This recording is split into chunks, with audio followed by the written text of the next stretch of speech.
In the lawless stretch known as No Man's Land, 7 strangers stopped for coffee at a lone woman's cabin.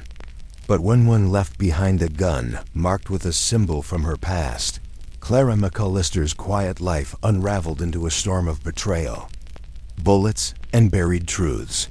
Ride with her through the dust and danger. Subscribe and hit that like button for more Wild West tales you won't forget. Clara McAllister had grown used to the silence of No Man's Land.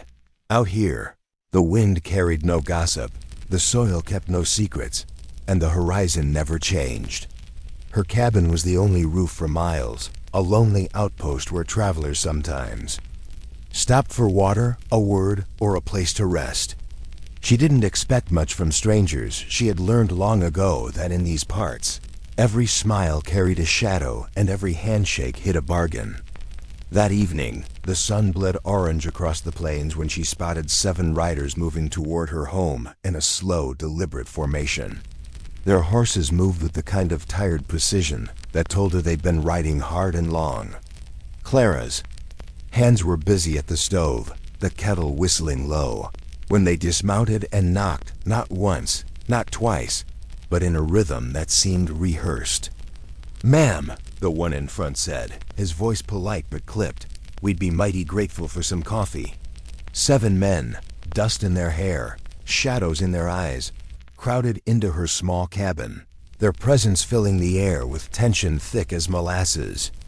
They spoke in short bursts, their boots heavy on the creaking floorboards, the smell of leather and sweat mingling with the bitter aroma of brewing coffee. Clara poured the cups, watching the men carefully as they drank, their gazes darting to the windows, to the door, and occasionally to her. Then, without much more than a nod, they mounted up and rode away, the echo of their hoofbeats fading into the evening wind. Except one man hadn't left empty-handed. On the table, next to a half-empty cup of coffee, lay a revolver. Not just any revolver, its ivory grip was carved with a symbol she recognized instantly, a mark she had prayed never to see again. Why had that man left his gun behind in her cabin? And more importantly, was he planning to come back for it? Clara stood frozen in the center of her cabin, the revolver heavy in her hands. The ivory grip was cool against her skin, yet it burned like a brand in her memory. Years ago, she had seen that same symbol carved into a gun years ago before. The fire before the night she lost her father. Back then, she was only 17, and the man who held that revolver was the one who'd made her kneel in the dirt and watch her home burn. The memory hit her now like a bullet, sharp and unrelenting. Her breath came shallow as her mind worked to piece together why that gun was here, why it had been left so carelessly, or perhaps intentionally, on her table. She knew men like that didn't forget what they owned, and they sure as hell didn't lose a weapon without a reason. She paced the length of the cabin, the floorboards creaking in protest under her boots. Outside, the plains lay silent under the silver wash of moonlight, but the silence felt wrong, like the land was holding its breath. Somewhere out there, 7 riders had disappeared into the darkness, but the man who owned this revolver, he would return. She knew it deep in her bones. No Man's Land wasn't a place you stumbled into without purpose. It was a place you came to when you wanted to disappear, or when you were hunting something, or someone. Clara set the revolver on the table, the lamp's flickering flame making the ivory glint in the dark. She thought of the man's face, trying to recall it from the brief moment she poured his coffee. Dark eyes, a scar running from his ear to his jaw, a calm that didn't belong to a man on the run. He had looked at her with a strange sort of recognition, as if he was searching for something in her that she didn't want him to find. That scarred face belonged to the same man who had once stood over her father's body. Her fingers tightened into fists. She had survived that night, built a life here in the emptiness, and told herself she'd never cross paths with those men again. But the revolver was proof that fate had a cruel sense of humor. She blew out the lamp, plunging the cabin into darkness, and stood by the window, her eyes scanning the moonlit plains. Somewhere out there, the wind carried the faintest echo of hoofbeats. Whether they were coming closer or fading away, Clara couldn't tell, but she knew one thing for certain. This wasn't over. What do you think? Did he leave that gun as a message, or as bait to lure Clara out? The night had stretched long and heavy, the kind that made minutes feel like hours. Clara hadn't slept. Every creak of the wood, every groan of the wind sent her nerves on edge. She sat at the small table, the revolver back in her hands, running. Her thumb over the carved symbol as if the grooves could tell her why it was here. Her father used to say that in no man's land, the land itself kept score, and that debts were paid in blood, one way or another. She wondered if this was the land's way of calling in hers out around midnight. The coyotes began howling in the distance, their voices rising and falling like a warning. Clara moved to the window, pushing the cracked shutter open just enough to scan the plains. At first, she saw nothing but the swaying grass under the moonlight. Then her heart jolted there. Far to the east, a lone rider moved across the ridge. Too far to make out his face, but the way he sat in the saddle told her it was no weary traveler. He rode with purpose. She wondered if he was the one who'd left the gun, or if he was something worse. She thought about locking the door, but in this land, a lock was nothing more than a polite suggestion to a determined man. Instead, she set the revolver down beside her chair and reached under the floorboards for the Winchester rifle her father had left her. The metal was cold, the wood smooth from years of use. If someone was coming for her, she wouldn't be caught. Unprepared. As the rider drew closer, Clara noticed something else. A second shadow moving behind him, then a third. The hair on her arms rose. These weren't just passing travelers. They were circling, testing her patience, testing her fear. The man with the scar hadn't come back yet, but his absence was a presence all its own. A weight in the air. Clara forced herself to breathe slowly, to quiet the pounding in her ears. This land had taken her family, her home, and her past, but it hadn't taken her will. If they thought she'd be an easy mark, they'd made a grave mistake. She kept her eyes on the dark horizon, knowing that before the night was over, the silence of no man's land would be broken, and she wasn't sure if by a voice or by gunfire. Do you think these riders are here for Clara or for the man who left the revolver behind? Dawn came slow, a thin gray light seeping across the plains like smoke after a fire. Clara hadn't moved from her post by the window all night. The lone rider she'd spotted hours before was gone, or at least out of sight, but she knew better than to think the danger had passed. The land was quiet again, the kind of quiet that made your stomach twist, because it was never empty. Just waiting. By the time the sun cracked the horizon, she heard it, the low, steady clop of hooves on hard earth. 3 riders came into view, moving in a wide arc toward her cabin, their shapes growing clearer with each step. The first was a tall man with a red bandana covering the lower half of his face, his hat pulled low. The second wore a long dust-stained coat, and the third, Clara's eyes froze on him, had the same scar that split his jawline like a canyon. The owner of the ivory-handled revolver had returned. Clara stepped away from the window, her heart pounding in a steady rhythm that matched the horse's approach. She propped the Winchester against the doorway, the barrel angled toward the ground, but close enough to lift in a heartbeat. The 3 riders reined in about 20 paces from her front steps. "Mornin', ma'am," the tall one in the bandana called out. His voice was smooth, but too smooth, like a snake sliding over dry leaves. "Seems one of my friends left something here last night. Thought we might come by and collect it." Clara kept her face unreadable. "You're welcome to collect what's yours," she said evenly, "if you can prove it's yours." The scarred man's eyes narrowed. "Ain't much need for proof when I know damn well where I left it." His tone was calm, almost lazy, but his hand hovered near his holster. For a moment, no one moved. The wind picked up, carrying the smell of dust and dry grass between them. Clara's grip tightened on the Winchester. She had a feeling this wasn't just about a forgotten revolver. Men like these didn't ride into no man's land for coffee and conversation. They came to settle debts, whether you knew you owed them or not. The tall one in the bandana leaned forward in his saddle, his eyes locked on hers. "How about you just hand it over and we ride on out of here peaceful?" Clara let the silence stretch until it was heavy enough to bend the air. "And if I don't?" That was when the scarred man smiled slow, deliberate, like a wolf baring its teeth. "Then I reckon we start talking things you can't give back." The moment hung there, fragile as glass. And Clara knew it was only a matter of time before someone threw the first stone.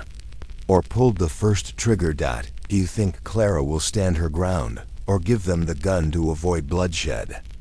The sun had climbed high enough to bleach the colors from the land, turning every shadow into a blade.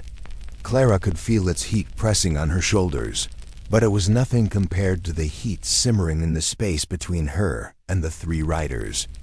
The scarred man's smile had faded into something harder, sharper, and the tall one with the bandana had inched his horse closer. Every movement was small, calculated like predators closing in on prey that wasn't supposed to fight back. "You've got 10 seconds to hand over that gun, ma'am," the tall man said, his voice carrying just enough steel to make it clear. This wasn't a suggestion. Clara raised the Winchester slowly, letting the muzzle point directly at his chest. "Then you'd better start counting," she said, her voice steady, though her pulse was hammering against her ribs. The third man, the one in the dust-stained coat, chuckled under his breath. "I told you she wasn't the kind to scare easy," he muttered to the others. But there was something in his eyes, something like recognition. Clara didn't know his face, but the way he looked at her sent a chill crawling up her spine. The scarred man's gaze flicked toward the window beside her, just for a heartbeat, but it was enough for Clara to realize they weren't alone. Someone else was out there, watching, waiting. This wasn't a simple 3-against-1 standoff, it was a trap. And she was standing dead center. Her father's voice echoed in her memory. "In no man's land, the one you see ain't the one you should worry about, it's the one you don't." She shifted her stance, keeping the rifle trained on the tall man, but her eyes swept the horizon. A glint caught her attention near the ridge, a rifle barrel, reflecting sunlight. Sniper. She bit back the instinct to move suddenly. If they had her in their sights, she needed to play this carefully. "You boys think you've got the upper hand," she said, "but you've miscounted. There's more than one gun on this side of the line." The tall man's jaw tightened. "You bluffin', lady?" Clara didn't answer. She didn't need to. Somewhere out beyond their sight, she prayed there really was another gun watching over her, because if there wasn't, she'd just made the biggest gamble of her life. The scarred man's fingers brushed the ivory grip of his holster. The tall man's hand twitched toward his. Clara's breath slowed. It was down to seconds now. "Who do you think will fire first, Clara, or one of the riders?" The moment stretched, tight as a bowstring. Clara could hear the creak of leather as the tall man shifted in his saddle, the faint click of the scarred man's thumb brushing his revolver's hammer. Every sense sharpened. She could smell the sweat of the horses, taste the metallic tang of fear in the air. Then came the sound that broke the world in two. It wasn't Clara who fired first. It wasn't even one of the three riders. From somewhere beyond the ridge, a sharp, cracking shot split the silence. The tall man jerked in his saddle, a red bloom spreading across his shoulder before he tumbled to the ground with a thud. His horse screamed and bolted, kicking up a storm of dust. The scarred man roared, yanking his revolver free, but Clara was already moving. She squeezed the trigger of her Winchester, the recoil slamming into her shoulder. Her shot caught the man in the dust-stained coat square in the leg, sending him reeling sideways. He howled in pain but managed to cling to his horse. Gunfire erupted like summer hail. The scarred man dove from his saddle, rolling into the dirt and firing wildly toward the cabin. Splinters flew from the doorframe, inches from Clara's head. She ducked back, chambering another round dot out on the ridge.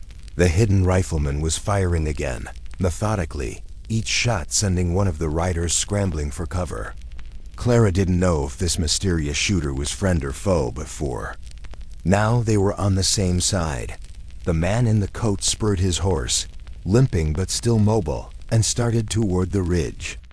The scarred man stayed low, crawling toward the front steps of the cabin like a snake, his revolver steady in his grip. Clara knew she had only seconds before he reached her door.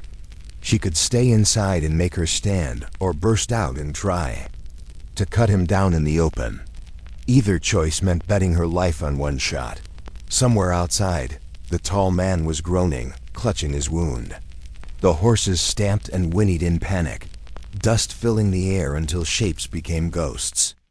Clara gritted her teeth, feeling the Winchester stock warm in her hands. If she moved now, she could end this, but if she guessed wrong, it would be her blood soaking into the dry earth of no man's land. Should Clara rush outside to finish the fight, or hold her ground and wait for the scarred man to make his move? Clara made her choice. She slammed her shoulder into the door and burst into the open, the Winchester already aimed. The scarred man was only a few strides away, crouched behind the rain barrel, his revolver ready to spit death. She didn't give him the chance. Her shot ripped through the wood inches from his head, sending a spray of splinters into his face. He cursed and rolled, firing blindly. The air was thick with grit, each breath tasting like dirt. Horses screamed. Somewhere in the chaos, and Clara could barely see the outline of the tall man dragging himself toward cover, blood trailing in the dust. Another sharp crack rang out from the ridge. One of the scarred man's allies, she hadn't even seen him approach, pitched sideways off his horse, hitting the ground in a lifeless heap. That ridge shooter wasn't just some passerby. Their aim was too good, their timing too perfect. Every shot they took was surgical, designed to keep Clara alive and the outlaws off balance. But why? The scarred man ducked low and shouted something Clara couldn't quite catch. A signal. Two more riders, she hadn't noticed them before, emerged from the far side of the barn, closing the circle around her. The world tilted into a frantic blur. Clara spun, firing twice, hitting one in the arm and sending the other scrambling for cover. But each shot meant another second. The scarred man had to move closer. Then came a voice sharp, cutting through the dust and gunfire. Like a blade. "Clara, down!" She dropped without thinking. A heartbeat later, a bullet whistled over her head and slammed into the scarred man's chest, throwing him backward. The shooter on the ridge had saved her life, but it also meant they had a clear line of sight into her front yard this whole time. Clara rolled to her knees, scanning the ridge. The figure was still there, hat pulled low, long coat flapping in the wind. Even at this distance, something about their stance, their silhouette, tugged at a memory she had buried years ago. The remaining riders were in retreat now, hauling the wounded onto horses, vanishing into the haze. Clara's hands trembled, not from fear, but from the question clawing at her mind. Why did the mysterious shooter know her name? The last echo of gunfire faded into the evening air, replaced by the low moan of the wind. Dust settled over the yard like a heavy blanket, muting the sharp edges of the world. Clara stood frozen, her Winchester still raised, her eyes locked. On the ridge, the figure there was moving now slow, deliberate steps down the slope, the rifle slung casually across one shoulder. The setting sun painted the plains in deep orange, casting the rider in long shadows. Each step they took felt like the ticking of a clock, counting down to something inevitable. Clara's breathing slowed. She didn't lower her weapon, but her grip tightened. Whoever this was, they just saved her life, but in no man's land. Debts were dangerous things. When the rider was close enough for her to hear the creak of saddle leather, they stopped. For a long moment, neither spoke. Then the rider reached up and tipped their hat back, just enough for the light to catch their face. Clara's stomach twisted. She knew those eyes. It had been more than a decade, but the steel-gray stare was the same, sharp, measuring, a little sad. Memories she'd fought to bury rose like ghosts. A riverbank at dusk whispered promises, and the sound of a gunshot that had ended it all. "Been a long time, Clara." The voice was low, steady. Not a question, not an apology, just a fact, heavy with unspoken history. Her throat felt dry. "I thought you were dead." A faint smile tugged at the corner of their mouth. Not for lack of trying. The moment was fragile, stretched thin, over the sharp edge of the past. Clara didn't know whether to run, embrace them, or put a bullet through their chest. But before she could speak again, the rider's gaze shifted past her, toward the trail the surviving outlaws had taken. "They'll be back," the rider said, tone clipped now. "And next time, they won't underestimate you." Clara swallowed, the weight of the Winchester heavy in her hands. She wanted answers, why they'd come back, why they'd saved her, but something in their eyes told her those answers would come at a price. "Walk with me," the rider said, already turning toward the horizon. And without waiting for her agreement, they started walking. Was this reunion a second chance, or the first step into something far more dangerous? The trail crunched under their boots, the sound small and sharp against the wide silence of the plains. The sun was sinking fast, bleeding gold into deep crimson, the horizon glowing like the rim of a forge. Clara kept her eyes forward, but she could feel the rider's presence at her side. Steady and unreadable. She had 100 questions, but the one that clawed to the front was the simplest. "Why now?" The rider didn't answer right away. They adjusted the rifle slung across their back, scanning the far ridgelines as if expecting company. "Because you were next on their list," they said finally. Clara frowned. "Their list?" The rider's voice dropped lower. "Those men today, Blackthorn's gang. They've been moving east, clearing out anyone standing between them and the border. You weren't just a stop along the way. They came for you." Clara's grip tightened on her Winchester. "And you just happened to be nearby to save." "Emmy?" That faint, humorless smile appeared again. "Not exactly. I've been following them for weeks, ever since." They trailed off, and Clara could feel the weight of the unspoken words. "Ever since what?" She pressed. The rider stopped, turning to face her fully now. The wind tugged at their coat, carrying the faint smell of dust and distant smoke. "Ever since they killed your husband." The words hit like a gut punch. Clara's breath caught, her chest aching. "My husband died in a storm," she said. But even as the words left her mouth, she could hear the doubt in her own voice. The rider's eyes were steady. "That's what you were meant to believe. The truth is uglier." "Before." Clara could demand more. The rider's gaze shifted over her shoulder. Slowly she turned to see what had caught their attention, and her blood went cold. Far out on the horizon, silhouetted against the last smear of sunlight, were riders. Not 2 or 3. At least a dozen. Moving slow, deliberate, like wolves. Stalking in the open. "They found us," the rider said quietly. Clara looked back at the fading sun, then at the trail ahead. "Then I guess we don't stop walking." The storm came in fast, rolling low across the plains, black clouds swallowing the last of the sun. The wind carried the scent of rain and gunpowder, a promise that tonight would end in blood. Clara crouched behind a jagged boulder, her Winchester braced tight against her shoulder. The rider knelt beside her, checking the chamber of their rifle with calm, practiced motions. The pounding of hooves grew louder, mixing with the distant rumble of thunder. Blackthorn's men fanned out in the half-light, their silhouettes flickering. In the intermittent flashes of lightning, Clara counted at least 12 hard-eyed killers, each carrying the cold certainty that they'd finish what they started. "They'll try to flank us," the rider said, voice steady despite the chaos. "Bearing down on them. Stay low, aim for the horses first." Clara nodded, but her mind was split. The storm outside was nothing compared to the one churning inside her.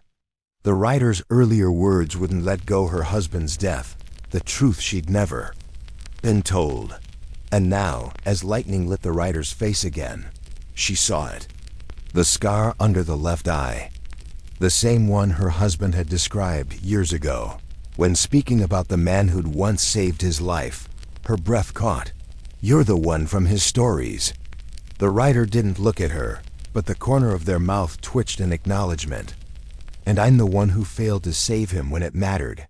There was no time for more. The outlaws broke into a charge, shouting, firing. Clara squeezed the trigger, the recoil jolting through her arms. A horse went down, tumbling its rider into the dust.